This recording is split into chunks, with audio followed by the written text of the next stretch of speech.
is incredibly difficult for the average landowner to build homes almost anywhere in California. And if you do get to build homes, you're going to be hit with all sorts of fees and expenses and lawsuits. So, for example, the typical landowner that might want to build some homes in California has to go through the gamut of zoning laws, has to go through lawsuits brought by neighbors, the not in my backyard or NIMBY neighbors. You have environmental lawsuit after environmental lawsuits that are filed sometimes. And then communities adopt fee structures that require home builders to pay between $20,000 and $158,000 per housing unit in fees. So you talk about the lack of affordable housing.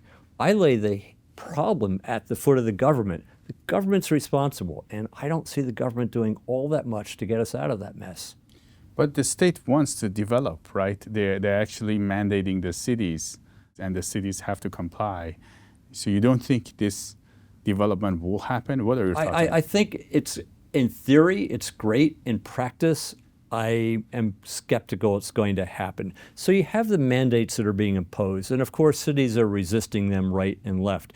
But even with the mandates, that's not necessarily going to get things built if it doesn't pencil out for a developer to build homes. And there are all kinds of disincentives to building homes in California. You have to face years of litigation and lawsuits, which drives up the expenses. Time is money. And courts and people suing don't seem to understand that if you delay a project by 3 or 4 years, it's much more expensive.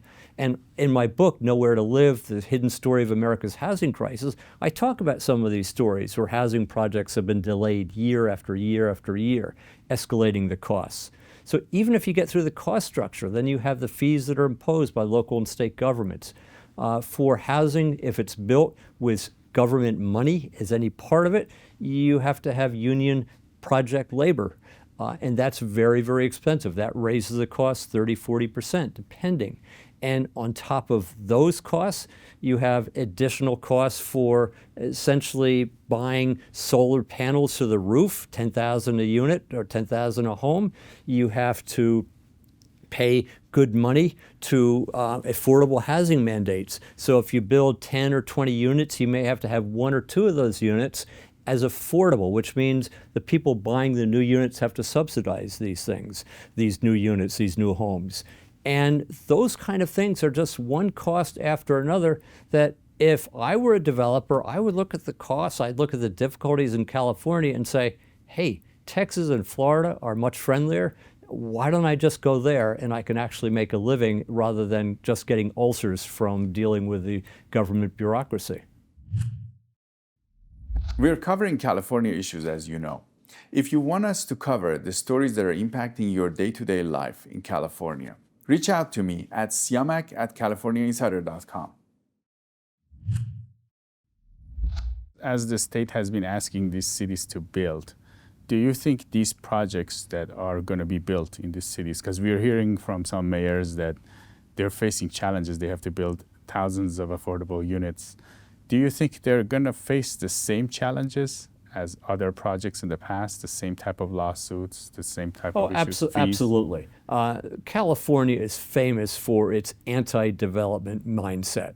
And that mindset hasn't gone away. Now, yes, more people recognize the harms that that mindset has caused in the lack of affordability of housing, which has spilled over into the housing crisis onto our streets. But still, people don't want new developments in their backyard.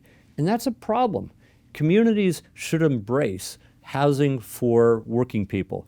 Communities should embrace the sort of duplexes and triplexes and multifamily housing that would enable people who work in a community to actually live in that community.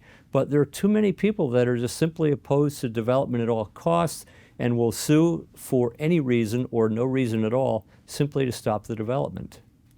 And in terms of suing, is anybody can sue based on what you have researched? Under the California Environmental Quality Act, pretty much anybody can sue.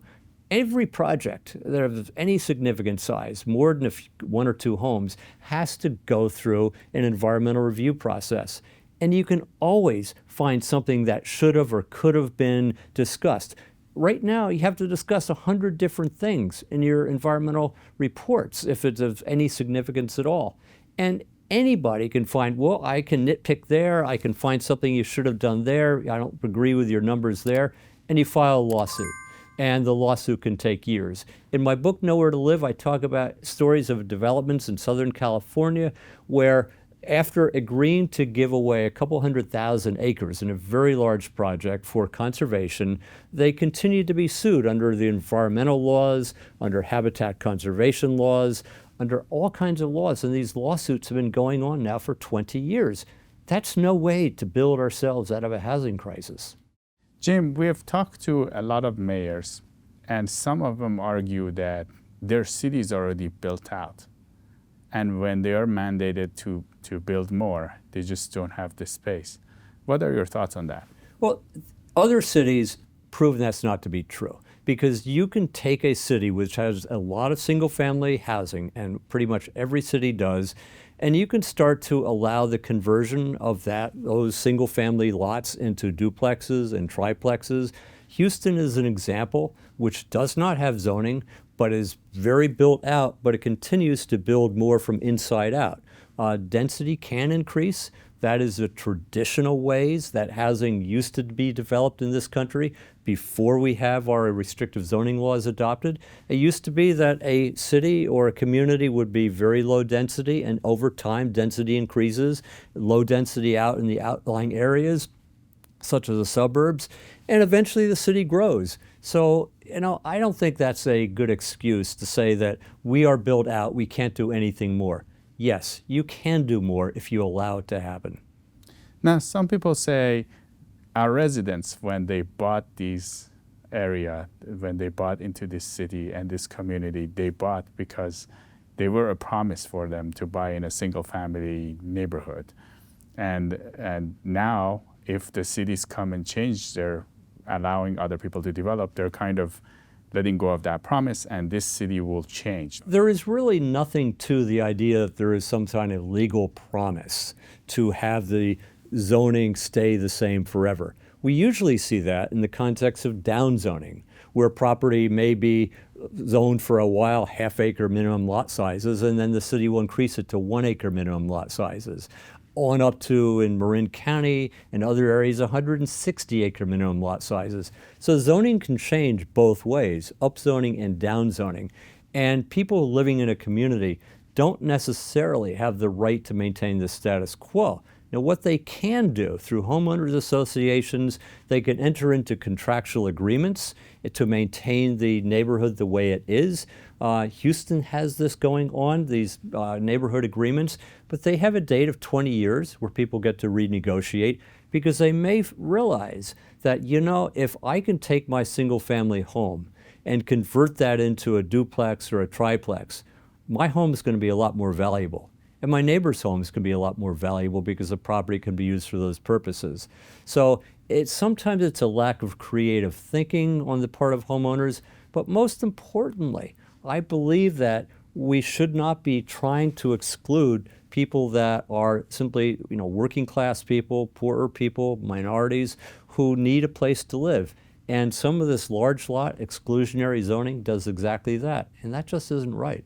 Some of the people we have talked to, they say when you do that, when you allow people to build more on a piece of land, you actually increase the value of that land, and you will make it more expensive for others, for new buyers. So it's the concern about gentrification. When you take a relatively rundown neighborhood and people move into that and they improve it and fix it up, and then it becomes less affordable for people that are there. And that is a legitimate problem. But the reason why, you have to think about the underlying reason why people with more money move into depressed or lower echelon neighborhoods, and that's because those are often the only places left to build. As long as it's so incredibly difficult to build throughout California, people are going to be going for the lowest hanging fruit. And that lowest hanging fruit is areas that are subject to gentrification. So I have a great deal of sympathy for people who may lose out on gentrification. Yes, their properties may be more valuable, but if they're renters, they may no longer be able to afford to live in a neighborhood. The answer is to allow a lot more building to occur to put less pressure on those areas that would otherwise be subject to gentrification.